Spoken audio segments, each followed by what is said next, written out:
Alright, so now let's look at the two hanging objects on a pulley. So when I have two hanging objects on a pulley, it's still important to determine which direction the acceleration is going to be. Then we need to take them out of the system and draw free body diagrams for each one. So let's call this M1 and this M2. So for M1, I have my force of weight pulling down, and I have my force of tension pulling up. For my M2, I also have my force of weight pulling down and my force of tension pulling up.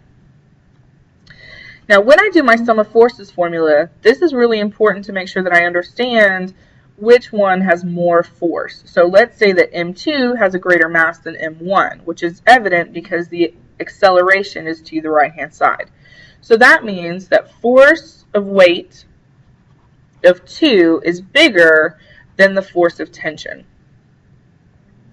Now when we look at this side, my sum of forces for 1 is equal to my force of tension, which is bigger, minus my force of weight of 1.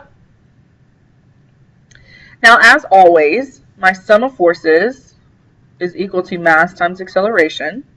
And so M1 times the acceleration is equal to my force of tension minus force of weight, 1. And over here, I have M2A is equal to my force of weight of 2 minus my force of tension. So I combine both of these problems, and when I do that, I end up with M1 plus M2 times my acceleration is equal to my force of weight of 2 minus the force of weight of 1. So because the force of tension here is pulling up and the force of tension here is pulling up, one of them is negative, which means they both cancel out. Then again, if you want to find what your force of tension is, you take your acceleration out and you plug it back into one of these formulas.